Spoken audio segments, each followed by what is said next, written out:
How to budget for a cross-country move. According to the American Moving and Storage Association, the average cost of an interstate move is around $4,300.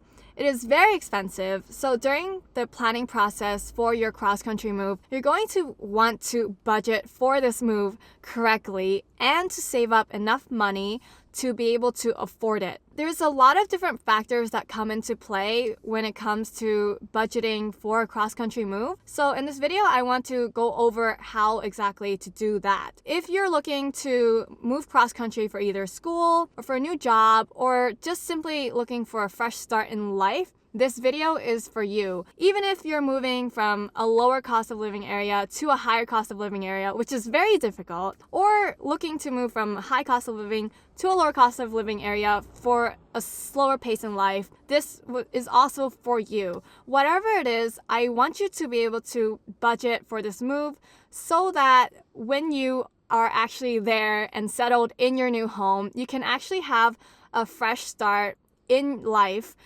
to begin this new stage in your life rather than having to deal with all the bills that came with moving. You know, this is not something you want to stress about after moving. Rather, you want to simply, move on with your life. So if you want to learn all about how to budget for your cross-country move the right way, keep watching until the end of my video for all of my advice on how to budget for this, because I'm speaking from personal experience.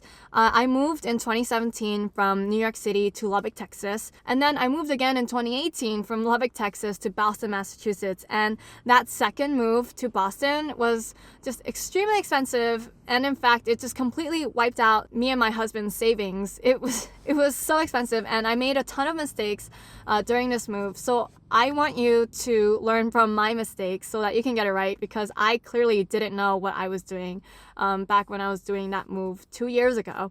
I just want to take a quick moment right now to insert a quick message for anyone who's been following my channel regularly for the past year.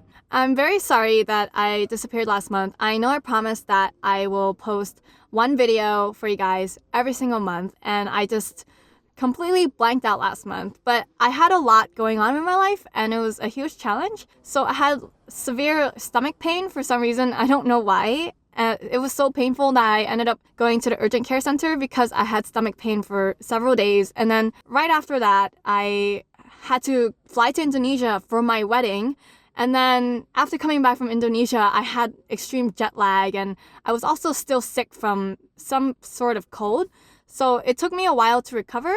And then on top of all of this, from the stomach flu till now, I have a new full-time job with a much longer commute that's taking me a while to get used to. I also have a new part-time job where I work both Saturday and Sunday because I really want to save up enough money to buy a condo this year, so I'm working 7 days a week. It's been a challenge for me to be able to sit down and script my videos and to just relax and record. I'm finally recording now, but it's in my car because today is my birthday and I finally have some time to myself instead of having to go to the office and work.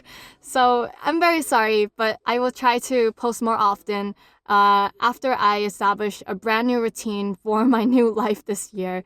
Alright, the first thing you're going to want to do is to download my moving budget template. I made a moving budget template, and you can find a link to download it in the description box below. In this moving budget template that I made, I have listed every single possible line item related to a moving expense that you might not have thought about before, that once you see it, you're going to go, oh my God, I completely forgot about this or haven't considered that kind of expense. So I should be able to research and look into it, find out the price, and budget for this before I actually have to pay for it. There are things that are related to moving cross-country that you wouldn't necessarily think about when it comes to simply moving locally. For example, something that you don't have to think about when you move locally is vehicle registration and new driver license in your new state.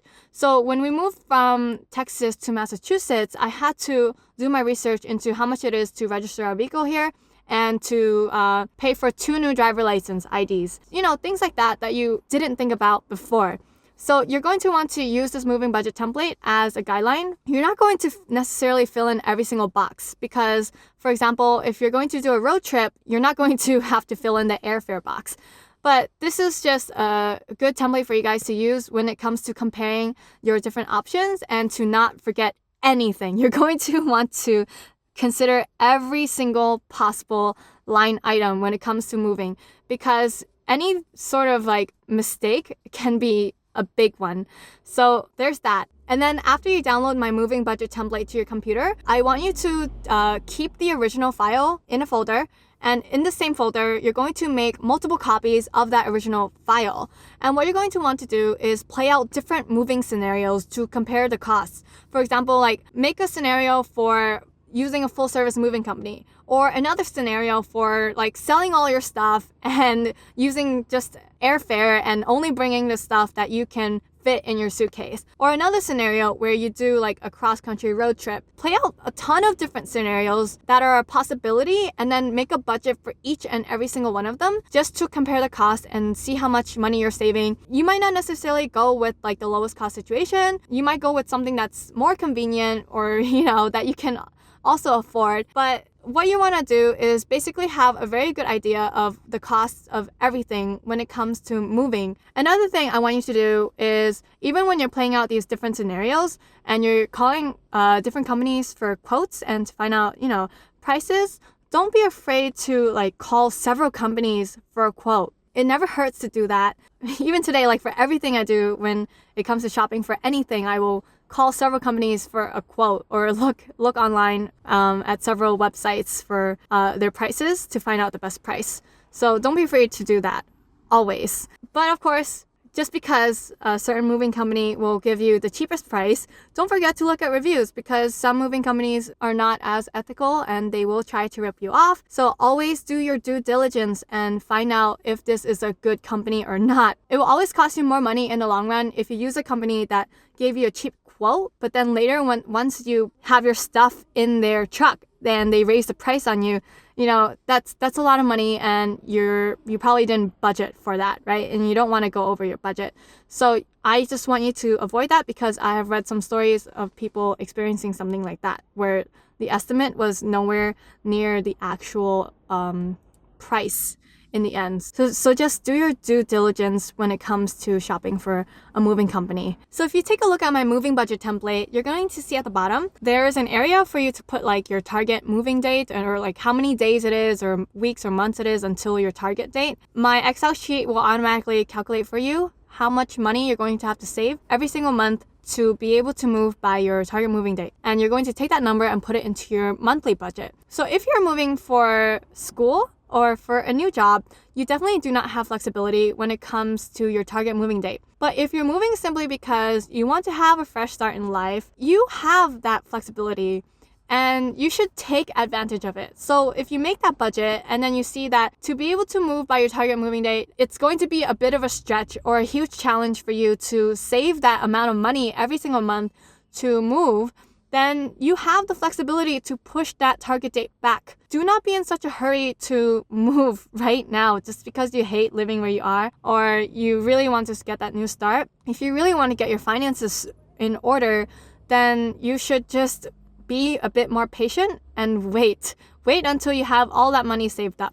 Okay, another thing that you want to consider is that it is more expensive to move in the beginning of the month and at the end of the month, because everyone wants to move during those two times. So if you plan to use a moving company or rent a truck or something of that nature, then it's going to cost you more, right? So you might want to set your target date to something more toward the middle of the month, just as a tip. And I just really want to hammer in this message for you guys to do your due diligence when it comes to planning your cross-country move. That was a huge mistake that me and my husband made when it came to moving to Boston. So when I made my budget, everything was perfect, okay? I did all my research and it was all good.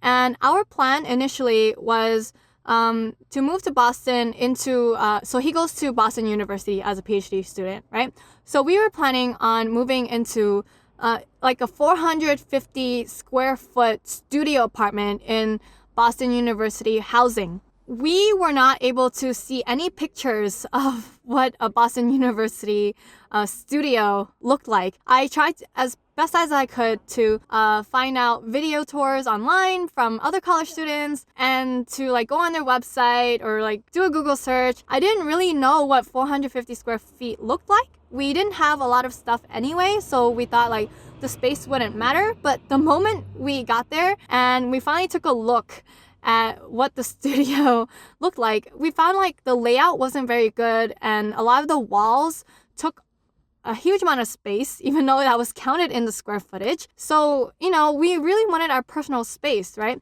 But when I made the budget for our move, I budgeted only to put down first month, which is $1,650, and 1 month of security, which is also $1,650. So I budgeted for that along with all like the transportation and accommodation along the way and food. And I have saved up enough money for this kind of scenario. But it wasn't until like we got to Boston and we saw exactly what the studio looked like. We were like, we're not living here, so that's when we decided, okay, we should look at other options. I didn't do my due diligence, okay?